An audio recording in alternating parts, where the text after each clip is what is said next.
Hi students, I hope you can hear me and see me okay. Once again I have lighting issues, but I'll see if I can bring it around a little bit. I'm a little bit of the dark side here. Alright, let's try this one, okay? You can see a picture of my, I have a series of masks from around the world. The one behind me is from Korea. Welcome to week 6. Briefly, I want to go over 4 of the several articles. You notice there's a repeat in the articles of there's the 2 theories of loosely coupled systems and the garbage can thinking. Only because I wanted you to have those. They were also, in the menu to the left as you worked on paper 2. All right. This is on the research model, an excellent topic that will never go away, hopefully.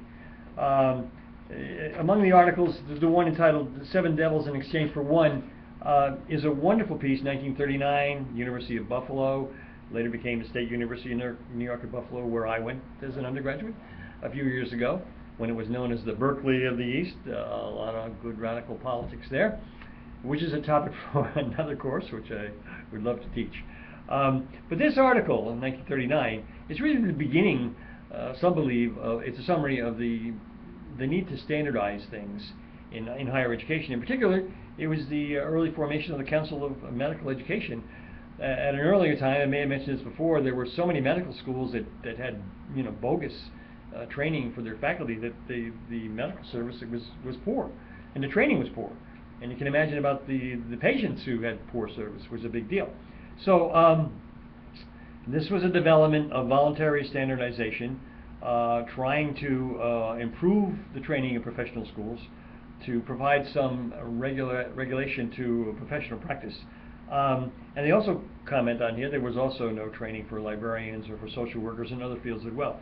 So this was the early beginnings of the accreditation movement, which we talk about a little bit more in week 8, and also the concept of peer review. It's a really good piece. Second one I want to comment on and realize these are all my summaries. I mean, whatever appeals to you in the reading for your own work, you obviously will hang on to. But the chapter, I believe it's 6, as opposed to saying 7 on the syllabus, sorry about that. The Rise of Practical Arts. This is also about the distribution of the requirements for arts and humanities, and you all know whether it's a 2-year degree or a 4-year degree, in any undergraduate degree, you have to have at least 1/3 of the core has to be the general education. So this is a piece that discusses that and the contribution of the arts and sciences to the evolving university system and the governance system, and how many of those faculty are really involved with that. So that's also a very good piece.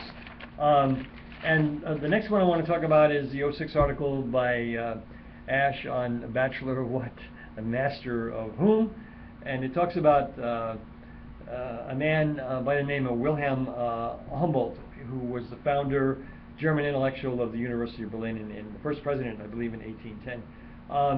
And he talked about some principles which are ring salient today, the necessary aspect of faculty to having freedom to teach and to learn, the unity of teaching and research, and the unity of science and scholarship, and the primacy of pure science. And he makes a statement: the brilliance of basic science was practiced in humanistic teaching. I love that statement, because today we often talk about the conflicts between career education versus liberal arts education, but the reality, and this was the Dewey model as well, they should be integrated in our learning models, okay? So that's also a really good piece that you're going to enjoy. And the last one I want to talk about in your lecture folder is 2 short articles, one a letter by Michael Vest, the former president of MIT, to the parents of students at MIT, and his video. And the video is really exceptional.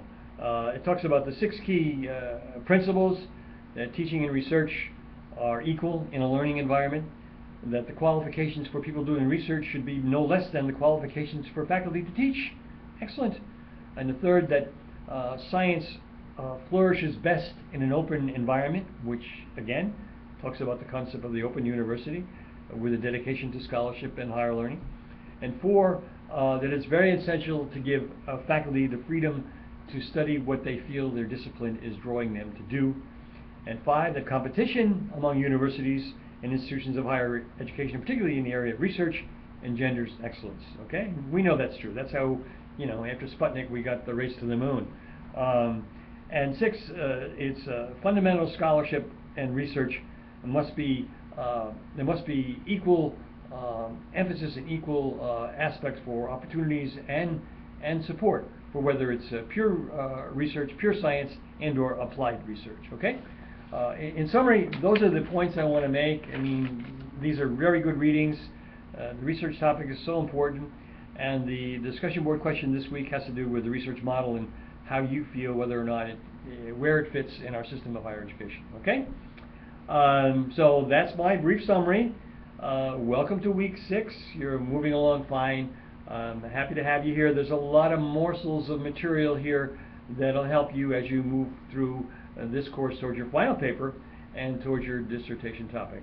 Once again, any questions about any of this material or where you are in the course or ideas I can help you with your dissertation topic or final paper, please let me know. Okay? Welcome to week 6.